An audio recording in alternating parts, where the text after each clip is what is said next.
Media recognition from Bloomberg, Reuters, recycling trade publications. Patented process for 100% recovery of critical metals, including cobalt, lithium, nickel, manganese, aluminum. American Manganese is focused on recycling lithium-ion batteries for electric vehicles. American Manganese trades on the TSX Venture, AMY, the US, AMYZF, and Frankfurt 2AM. For more information, visit AmericanManganeseInc.com or phone me, Larry Ray, at 778-574-4444. You're listening to HowStreet.com radio, available online at TalkDigitalNetwork.com. Welcome to HowStreet.com radio, the online source for market opinions. Here is Jim Goddard. My guest is Wolf Richter, publisher of WolfStreet.com. He's speaking to us from San Francisco. Hope you had a great Thanksgiving, Wolf. Hey, thanks, Jim, for having me back. Yes, we had a wonderful Thanksgiving. It's our summer here in San Francisco, so we had beautiful weather and just lots of fun with friends. Yeah, I remember a guidebook I got about San Francisco. They said expect your best weather in October and November. Yeah. Just don't come in August. Wolf, do you think inflation is going to be allowed to run wild? The Fed has certainly allowed it to run wild so far. And while other central banks have already tapered QE and ended QE or started to unwind the balance sheet, and some central banks have raised their interest rates, and like Canada, for example, the Bank of Canada started to end QE, started to taper QE a year ago, and it ended QE a month ago completely.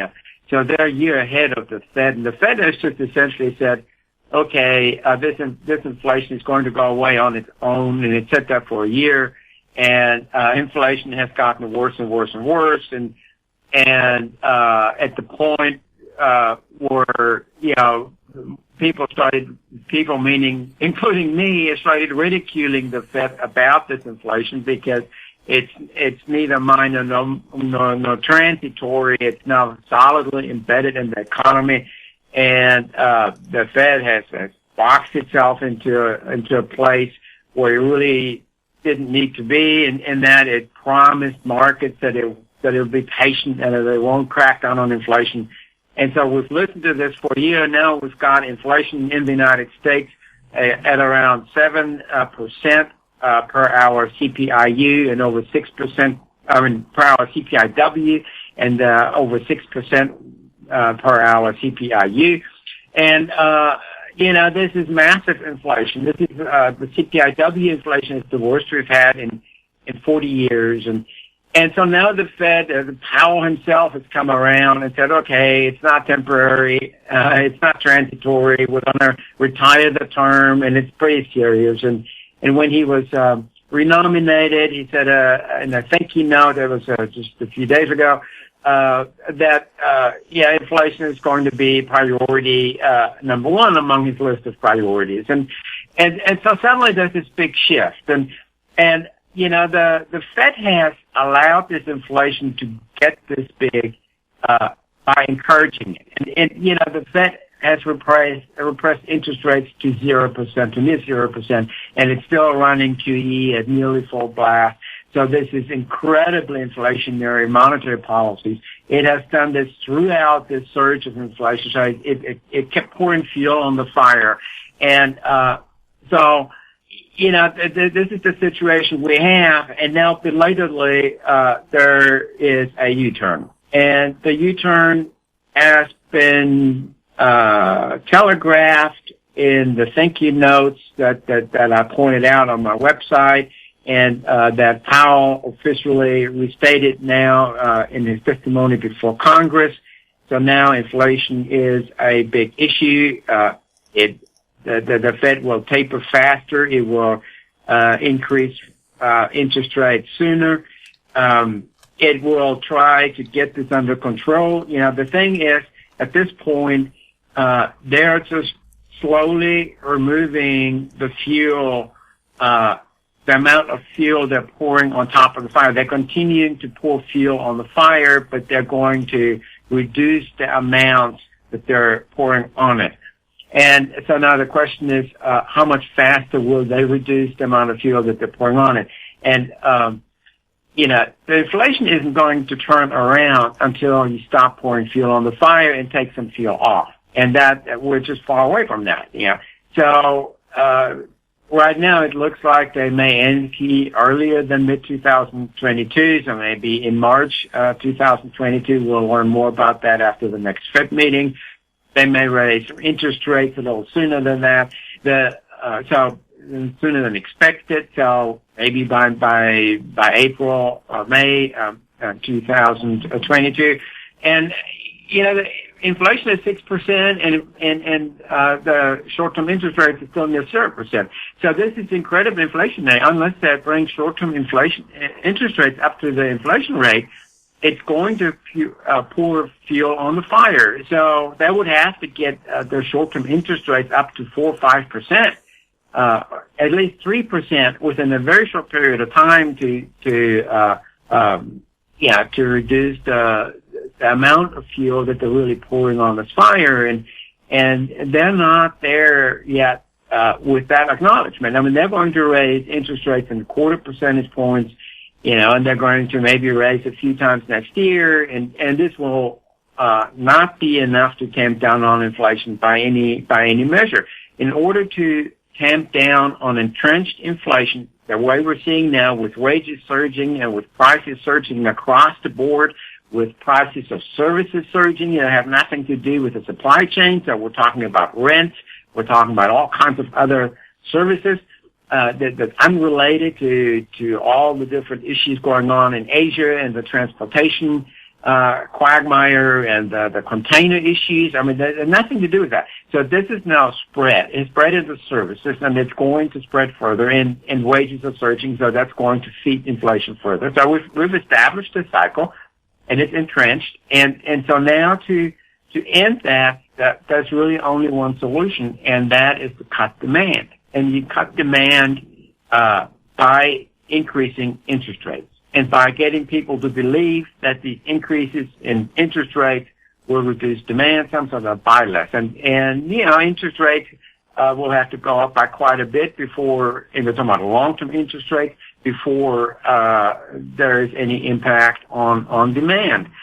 And that's the situation we're facing. And unless we can tamp down on demand, this inflation isn't going away. And as long as the Fed makes this nearly free money available, that's really below the rate of inflation in terms of interest rates, we're going to have this extraordinary amount of demand that will whip inflation further.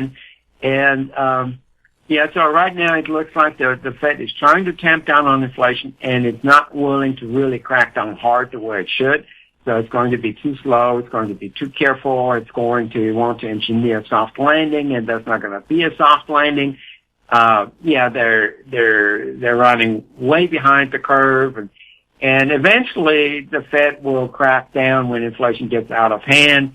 But right now that's not happening. There's a U-turn. It will take away gradually the amount of fuel it's pouring on the fire, but that's not really cracking down on inflation. It's just reducing the amount of fuel, so it's still fueling the fire. And, that when we get 10, 15% inflation, the Fed will get very serious. And there is no doubt in my mind that will unwind the balance sheet in large chunks, which they can do, and that will cause demand to crater.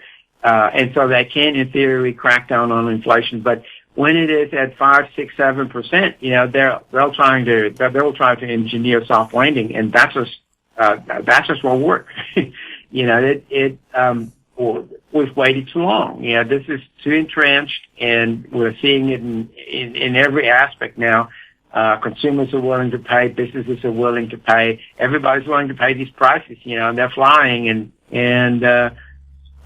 so right now we're not seeing any efforts to reduce inflation. We're seeing slow efforts to keep inflation from surging further, but that's it's not enough. So there's a pretty good chance we will continue to see heavy inflation and lackadaisical efforts by the Fed to control it.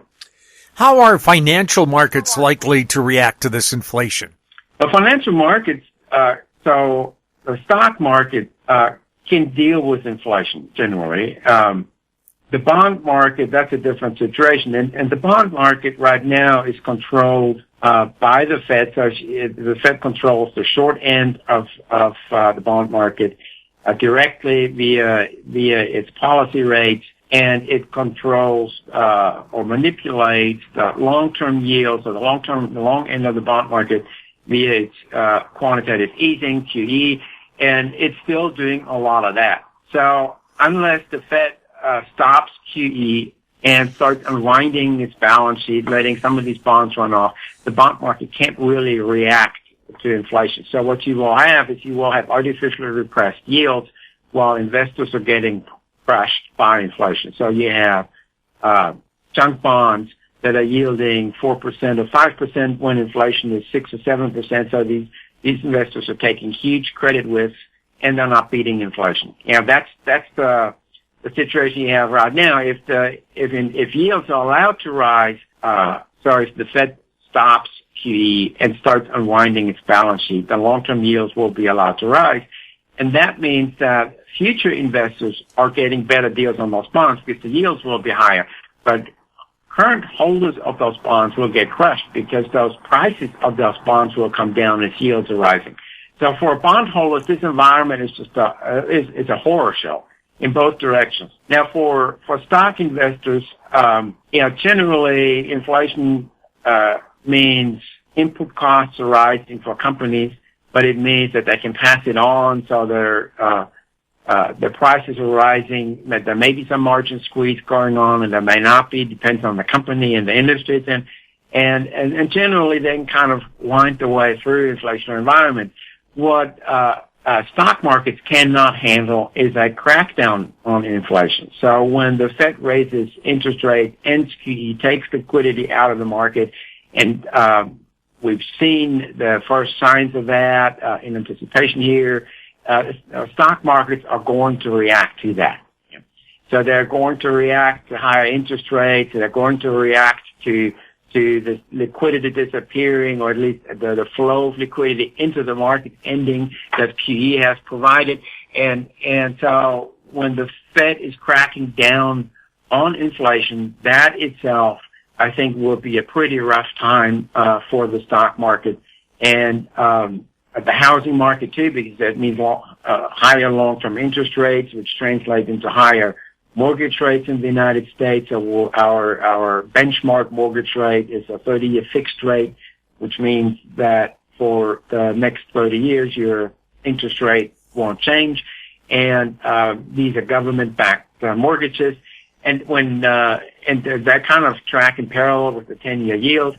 And so when the 10-year yield rises, those mortgage rates go up. And when those mortgage rates, they're now around 3%, when they go to 5%, at the current prices, it will sap demand for housing. And so that we've seen that in 2018. We've seen what 5% mortgage rates are doing, and so this is going to happen again.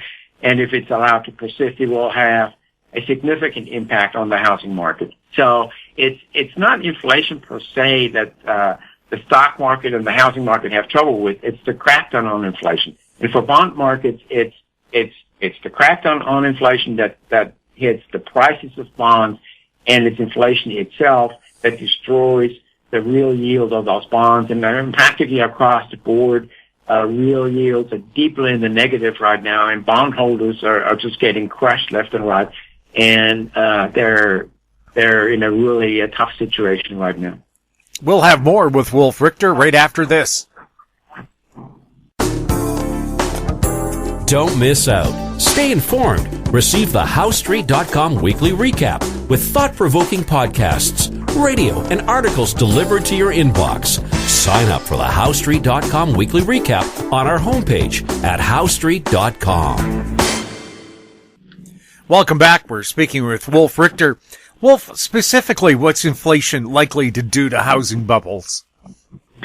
Well, there's a lot of people out there that have bought houses for all kinds of reasons. Lots of second and third homes are being bought simply because it's a good idea to own real property in an inflation environment. and they can borrow cheaply. Right now they can borrow at this ridiculously low mortgage rates, and even though they've come up a little bit, but they're still very, very low. So you get mortgage rates that are below the rate of inflation, and you pay maybe a very high price for the property, but you think inflation is going to destroy the purchasing power of the dollar, and it's not going to destroy the purchasing power of the house. And so that has been the logic. And in terms of real estate, it's proven to be generally a sound hedge against inflation. And except now we've had these incredible price spikes in the housing market. Just gigantic price spikes. And in our Case-Shiller home price index, which compares the same house over time as itself, so it's really a pretty good house price inflation measure. It's up 20% year over year. These are historic price gains, and these prices are not sustainable. It doesn't matter how low interest rates are. At some point, this doesn't really work anymore. And so the inflation calculus of buying a house and of buying multiple homes and financing with cheap mortgages, that is sound. But buying multiple homes at incredibly inflated prices in an environment where interest rates will go up, and the interest rates will go up next year, and therefore demand for housing at these prices will go down. That changes the calculus. So again, it's the crackdown on inflation and higher interest rates that are going to hit the housing market, while the fear of inflation has propelled a lot of people into the housing market. And if you're buying at the peak of the market and then with record low interest rates, and then the interest rates go up several percentage points, you can't sell your house anymore. Because at these prices, because you can't find a buyer that can afford payments. And so the housing market adjusts in that house prices come down to where demand is, and at these higher mortgage rates. And so if you have no intention of selling your home and you're going to own it for 30 years, and that doesn't really impact you. But if there's an investment property and you just wanted to ride up the surge in home prices, and you have the intention of selling it later this year or next year or in 2 years, that is when people get in trouble. And during the housing bust we had in the United States, it was investors that had most of the foreclosures. It is people with multiple properties that had been bought for investment purposes. They have 5 or 10 homes. They were the ones that defaulted on the mortgages in large numbers because it didn't make sense anymore to hold this as an investment. And we're seeing some of this again. We're seeing people buying houses as investment properties rather than as a place to live for the next 30 years. And so the nature of risks is changing. We have now low down payments. We have easy underwriting. We have all the issues again that we had before. And so there is theoretically you can say, this inflation environment is a great time to buy a house. But when it is at these incredible high prices and in an environment where mortgage rates are going to go up, that calculus no longer works. So I think there will be a lot of pain in the housing market by people who bought recently for investment purposes. Not long-term holders, they'll be fine, but people who bought for investment purposes, I think they will come to feel the crackdown on inflation in a pretty painful manner. Are the new and used vehicle markets being impacted by inflation, shortages, or both? So definitely, new and used vehicle markets are among the craziest phenomena that I have ever seen in business. It is just unthinkable what's happening there, and I don't know. I can't explain it. It's just irrational behavior because for almost everyone, for the vast majority of people, purchasing a vehicle is a discretionary purchase. If you total your vehicle and you can't drive it anymore, sure, you need another one. But that's a small number of people who do that. The vast majority of people have a perfectly good vehicle that they're trading in and they're buying another one. And that makes the purchase discretionary because they don't have to trade. They can drive what they have and wait till the price spikes unwind. But that's not happening. So there are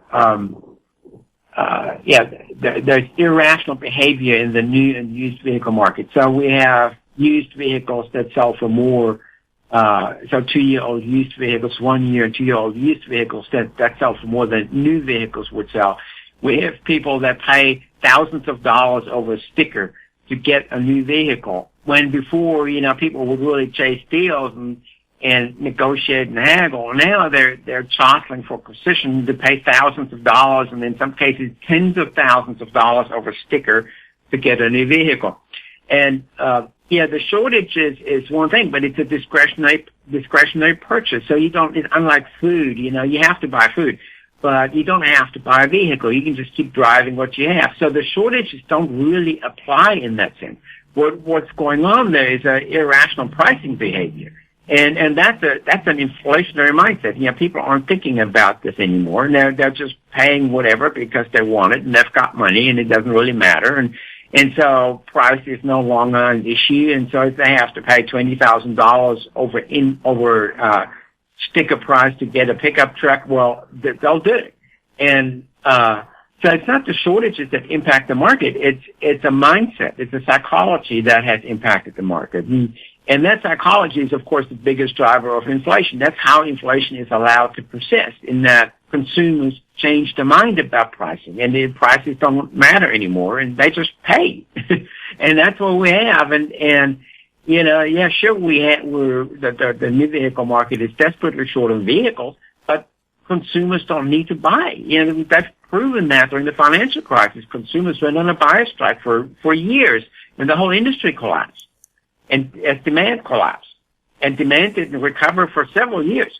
And, the 2 of the 3 big automakers in the United States went bankrupt, and their entire supply chain went bankrupt, because consumers stopped buying. And they could do that again, but they're not. And this is completely different now. And we have a mentality that price doesn't matter, and that is driving inflation. It's not the shortages themselves. And it's right now, it persists. We have not seen any slackening off demand. We're not seeing suddenly a pileup of inventory.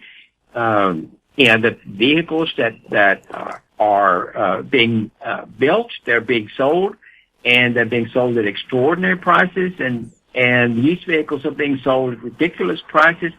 And so this is just astounding. I can't, every day I look at this, I think, my God, what's happening here?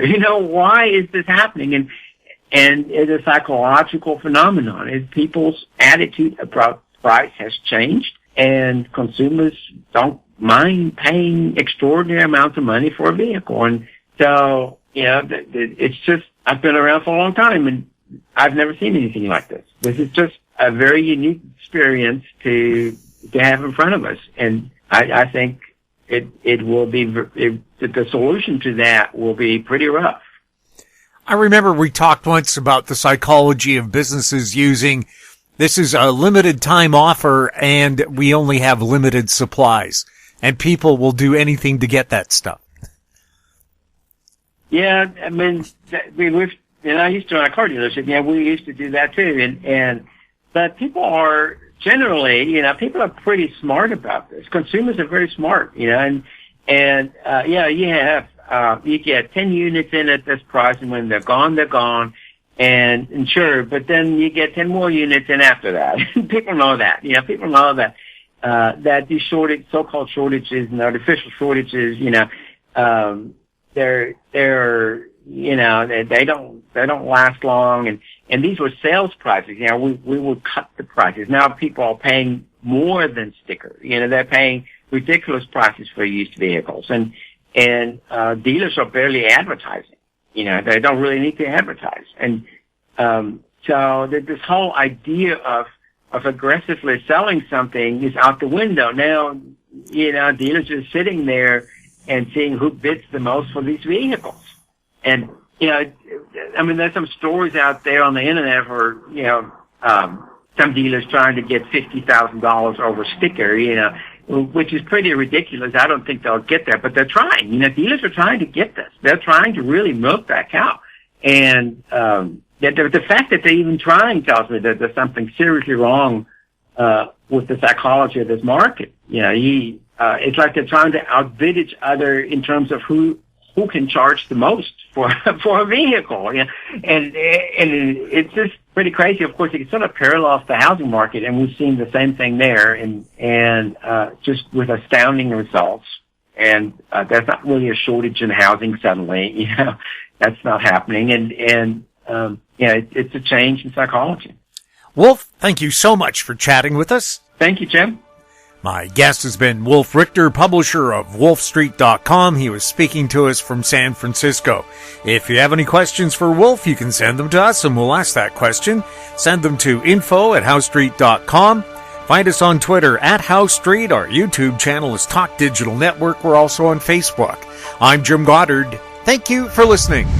Comments made on HouseStreet.com radio are an expression of opinion only and should not be construed in any matter whatsoever as recommendations to buy or sell any financial instrument at any time.